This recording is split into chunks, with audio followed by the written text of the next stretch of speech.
welcome to Try Lemon Productions. Today I will be reading part 3 of Fortunately the Milk. If you haven't read part 2 or part 1, please go back and watch those, and then come and read this one. You don't want any spoilers. Sorry I didn't do this last week, I was busy. Anyway, we left off at, give me a second to find the page. The deck of the disc was metal. It was as big as a playing field, or bigger.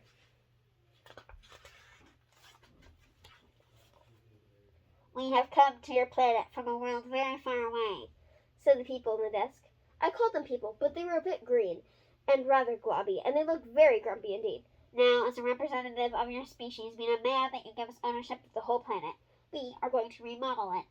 I jolly well won't, I said. Then, it said, we will bring all your enemies here and have them make you miserable until you agree to sign the planet over to us.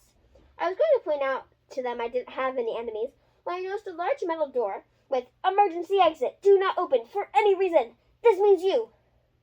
On it, I opened the door. Don't do that, said a green globby person. You'll let the space-time continuum in. But it was too late. I already pushed open the door. I jumped.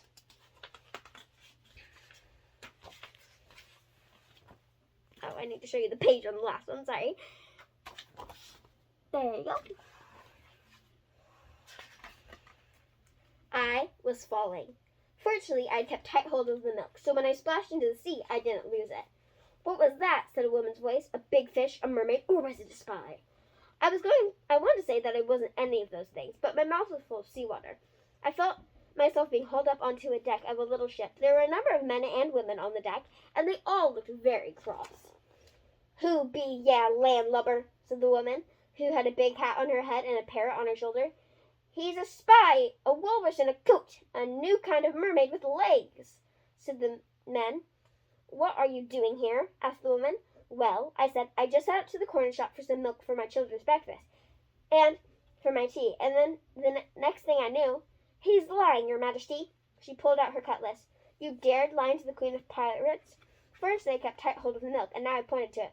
If I didn't go to the corner shop to fetch some milk, I asked them, then where did this come from? At this, the pirates were completely speechless. Now, I said, if you could let me off somewhere near to my destination, I would be much obliged to you.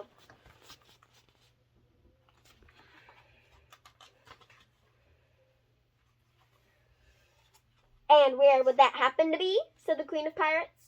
On the corner of Marshall Road and Fletcher Lane, I said. My children are waiting there for their breakfast. You're on a pirate ship now, my fine bucko, said the Pirate Queen, and you don't get dropped off anywhere. There are only two choices. You can join my pirate crew, or refuse to join, and we will slit your cowardly throat, and you will go to the bottom of the sea, where we will feed you to the fishes. What about walking the plank? I asked. Never heard of it, said the pirates. Walking the plank, I said, is what proper pirates do. Look, I'll show you. Do you have a plank anywhere? It took some looking, but we found a plank, and I showed the pirates where to put it.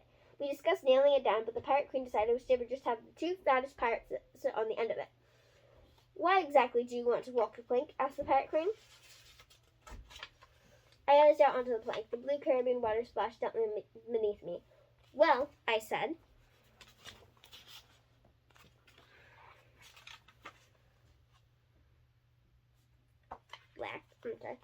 Well, I said, I've seen lots of stories with pirates in them, and it seems to me that if I'm going to be rescued, at this the pirates started to laugh so hard their stomachs wobbled, and the parrot took off into the air in amazement.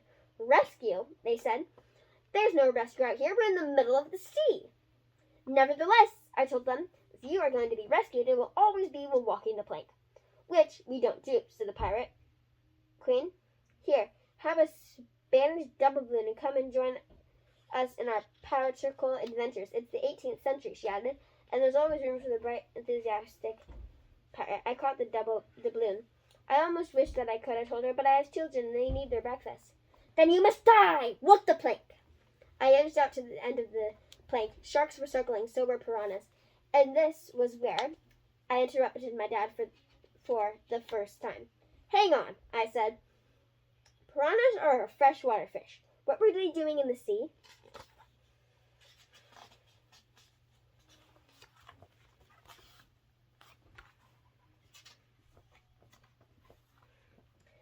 You're right, said my father. The piranhas were later. Right. So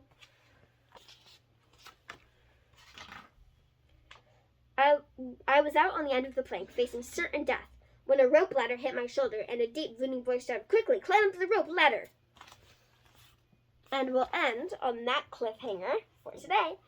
All right, that is page...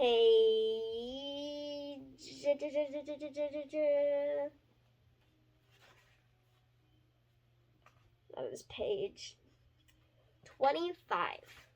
We'll be starting on page 26 next time. Thank you for listening to Fortunately the Milk Part 3. Come back for Part 4 next Sunday if I'm available. And yeah. So, thank you for listening. Bye!